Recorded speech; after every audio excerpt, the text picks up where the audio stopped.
Well, hello again. Welcome to adventure number 4 on Saint on the Move. Where is Saint Gregory the Great today? Well, this is the clue. What special day is coming up soon? Well, today is Friday, May 8th. Nothing. Maybe it's some of your birthdays. I don't know. Tomorrow is Saturday, May 9th. I don't know of anything special about Saturday. Sunday, May 10. May 10. That's the second Monday of May. Well, the second Monday of May is always Mother's Day. All right, well, we're getting there. So it seems as if St. Gregory's clue is Mother's Day. Certainly we'll remember all of our mothers, living and deceased, but the clue has to do with our spiritual mother, our mother in heaven. Well, St. Gregory's campus has 100 statues, pictures, sketches, icons of our Blessed Mother. If he thinks we're going to go through every nook and cranny to find him at something with the Blessed Mother, he's got another thing coming. I mean, here's one right here. This is just one of many, right? But so I need another clue for this. We need another clue for this. Go outside. Well, that narrows it down a little bit. We don't have to worry about all the statues and pictures inside. It won't be here. So let's help me figure this out. Can anybody think of any outside statues, pictures of our Blessed Mother as we get ready for Mother's Day? I know one. Let's start out at the rectory. They have a real nice statue of our Blessed Mother right there beside their door. So come on in, come on with us, and we'll travel over to the rectory.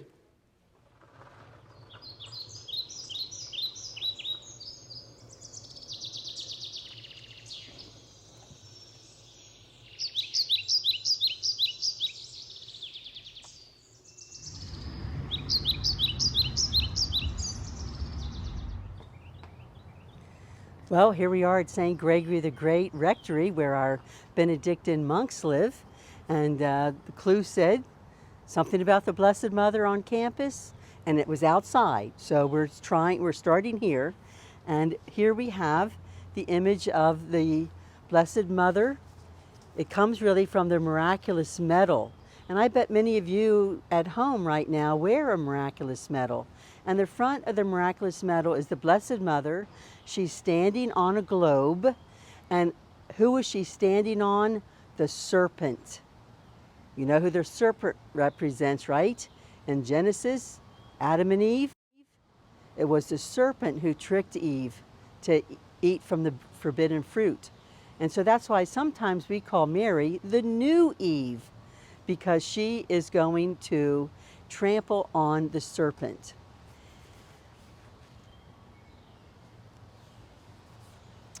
Don't see St. Gregory around here. And I should say another thing about the miraculous medal. It was in 1830 that the Blessed Mother appeared to a nun, Saint Catherine Labouré. And Mary looked like this statue with her arms extended.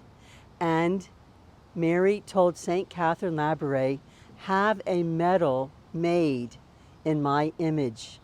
And so on the front of the medal is the image of the Blessed Mother with her hands outstretched, standing on a globe with the serpent under her feet. And if you turn the medal over, there's a cross and an M and 2 hearts underneath, the heart, the Immaculate Heart of Mary and the Sacred Heart. And on the front of the medal, around the oval, it says, and if you have good eyesight, O Mary, conceived without sin, pray for us who have recourse to you.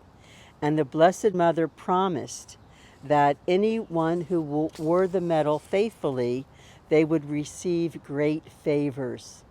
So wouldn't that be, that's a wonderful promise of the Blessed Mother. So maybe you could ask on your next birthday or Christmas for a miraculous medal and start to wear it. Have one of our priests or deacons bless it for you. Well, looks like we struck out here as far as St. Gregory goes. But I'm looking across the parking lots over at the front of school, and I think I see there's a statue of Mary there. It's outside, and that's one of the clues. And it was put there recently. So let's, at least while we're in this neck of the woods, let's check that out.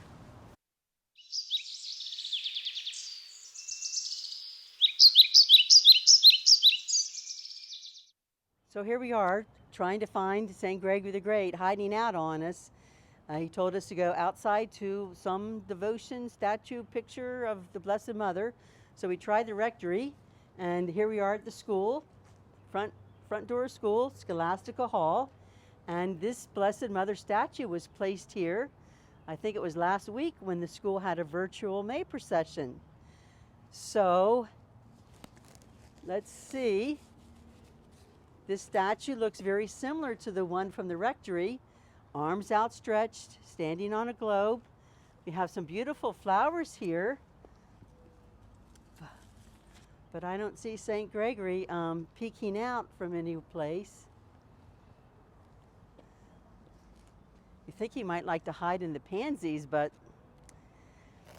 well, let me see. Oh, I just heard the bells ringing. And there's a statue of the Blessed Mother right near the bell tower. Well, the clue is, again, Blessed Mother outside. And as you can see, we're under the magnificent bell tower. And this statue has been here for years. And as you can see, many people have come and left flowers to Our Lady. Someone even left a rosary down below. And many times when I'm walking around the campus or going to Mass, I'll see parishioners come by, maybe with their children, and they will come up to Mary and pray. And if you can see this on the ground, there's a rosary made of, each bead has a heart. So you could actually pray the rosary outside with this special design. Okay, so we're looking for Saint Gregory the Great. That's why we're here. And, oh, Mary, no, I just don't seem to see him. So I think we need another clue. And oh my goodness, here we go. It says, all this time you've been looking for statues. And wait till you hear this. Look for an image of Mary, not a statue, but a mosaic in a flower garden.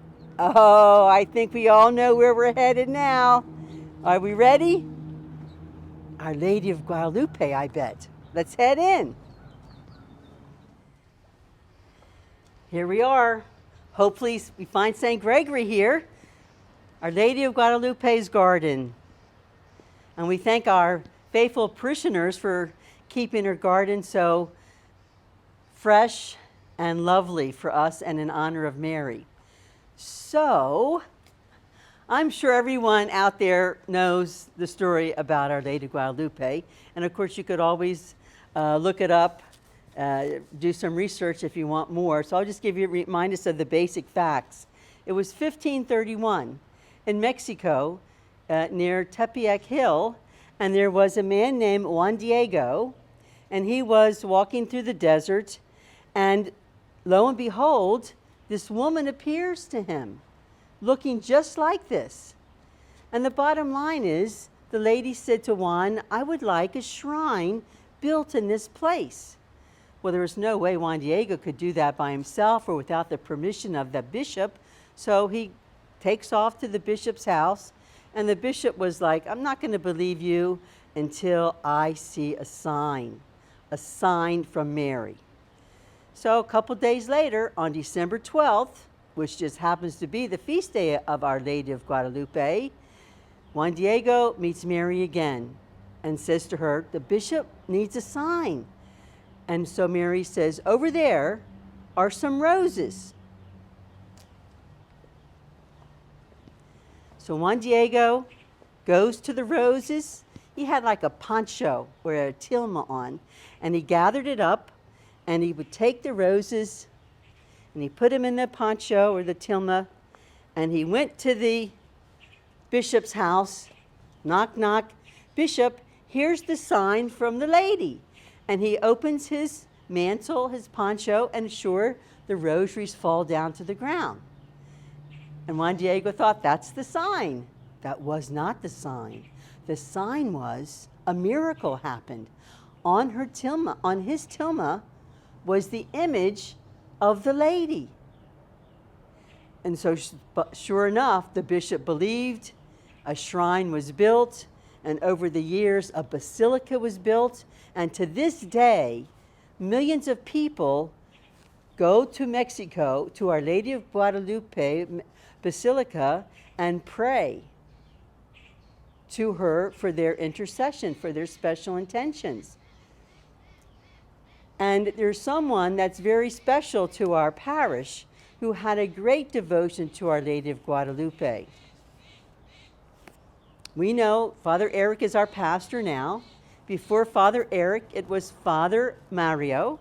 And before Father Mario was Father Pascal. Some of you old timers out there remember Father Pascal. I know I sure remember him.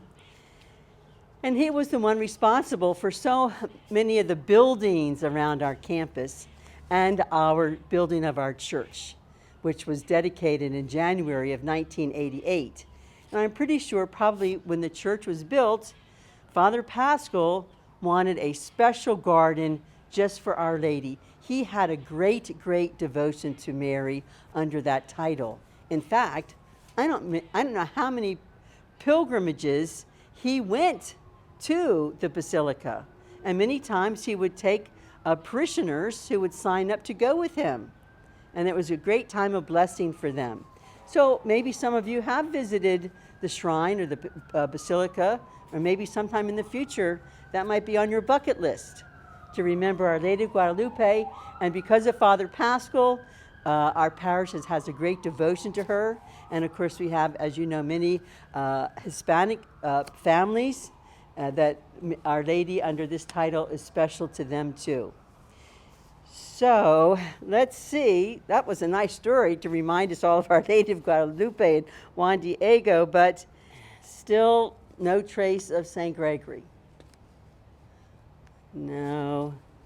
So we do need another clue. All right, this is the last clue. Let your light shine. Let your light shine. Well, we have a nice sun. The mosaic kind of is shining. Oh